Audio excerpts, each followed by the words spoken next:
Bonjour chers amis, voilà je vous fais une vidéo là cette fin de matinée bientôt. Regardez ce soleil, regardez ce ciel. Enfin, après quelques semaines, près de 3 mois qu'il a plu en continu, nous avons un peu de soleil, un peu de beau temps. Regardez les canettes, vous voyez. C'est ça ma résidence, elle est tellement bien surveillée, bien nettoyée que il y a toujours quelque chose à ramasser. Enfin bon, passons, j'espère que vous allez bien. Moi ça va, tout va bien, tout va très bien. Voilà, regardez un petit peu. Regardez si c'est beau. Je vais montrer mon visage quand même.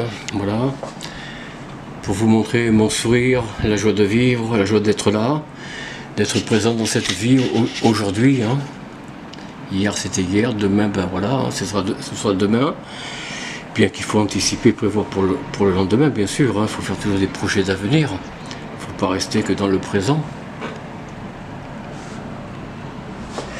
Voilà, je voulais vous faire une vidéo parce que j'avais envie de parler un petit peu, de vous raconter quelques anecdotes, enfin très peu d'ailleurs. À vrai dire, les anecdotes, c'est que il n'y a plus de constitution en France. Je ne sais pas si vous le savez. Celle de De Gaulle. Celle de De Gaulle et comment il s'appelle, Michel Debré n'a jamais eu d'existence. Mais là, avec la collusion politique entre les gouvernements, pas seulement celui de maintenant, là, même déjà avant, de Jacques Chirac, François Mitterrand, Jacques Chirac, pardon, Sarkozy, et puis Mitterrand aussi, je pense. Il y a déjà eu des gens du pouvoir qui ont été nommés. Alors vous savez, quand une majorité de ceux qu'on appelle les sages sont issus des milieux politiques, c'est pas très bon. Hein. Donc la Constitution ne peut pas être une Constitution, puisque pour que la Constitution soit comme telle, il faut qu'elle soit totalement indépendante du pouvoir ou des pouvoirs. Quand je dis des pouvoirs, bien sûr, c'est pas que de l'Élysée, c'est aussi de Matignon, et c'est aussi des assemblées nationales et Sénat. Il faut que les sages qui siègent normalement soient totalement indépendants, même s'ils sont nommés par les deux chambres et un par le président, seul un, mais là il n'y en a pas qu'un nommé par le président ou les présidents. Il y en a quand même deux ou trois. Je ne vais pas les nommer. Il y a Fabius, il y a Gérard Longuet, je crois, et puis l'autre, je ne sais pas. Tout ça pour vous dire que, tout simplement, nous sommes dans une république bananière, vraiment, dans une république bananière. Il y a vraiment peu de, comment ça s'appelle, peu d'indépendance en France entre le Conseil d'État, le Conseil constitutionnel, enfin tout ça.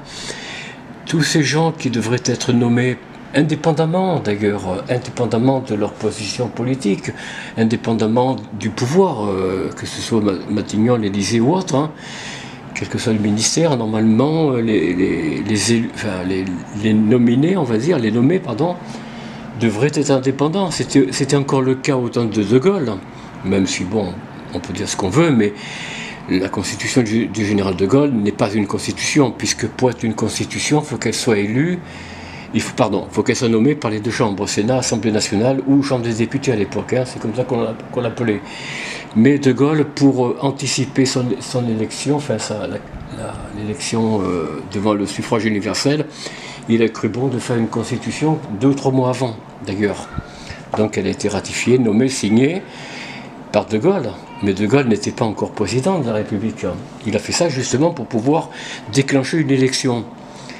Ce qu'il aurait dû faire, moi de mon point de vue, ce qu'il aurait dû faire, c'était rappeler, je crois que c'est Paul Doumergue, je ne me rappelle plus le nom, de celui qui était encore en vie à cette époque. Non, il était mort, pardon, il était mort.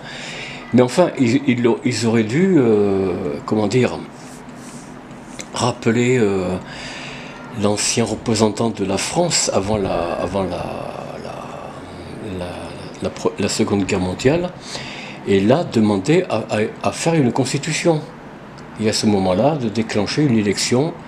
Mais De Gaulle savait très bien, je pense qu'il le savait, il savait qu'il n'allait pas pouvoir demander le suffrage universel des Françaises et des Français, ou des Français et des Françaises. parce que la Troisième République n'était pas élue, enfin le président était élu par les grands électeurs à l'époque. Je crois que c'est comme ça, je crois que c'était comme ça. Donc il ne risquait pas d'être mis sur le devant de la scène. Et ça l'offusquait, comprenez?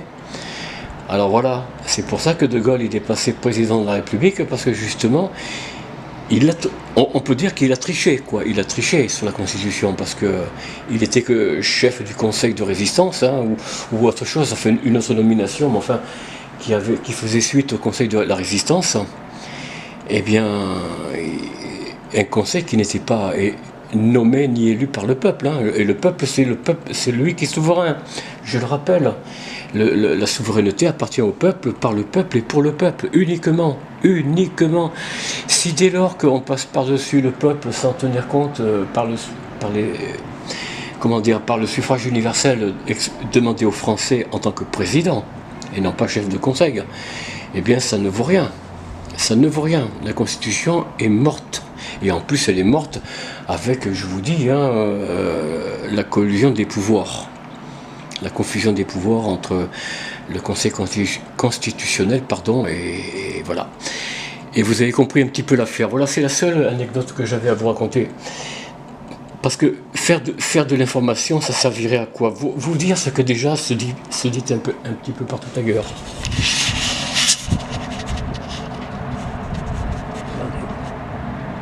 Regardez un petit peu le chat. Ah, Milou. Enfin voilà, c'est pour vous dire que non.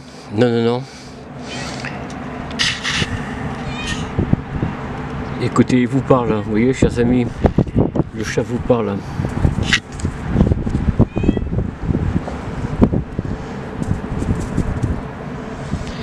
Voilà, tout ça, je vais vous laisser là, je vous souhaite une bonne journée, je vous dis à très bientôt, au revoir.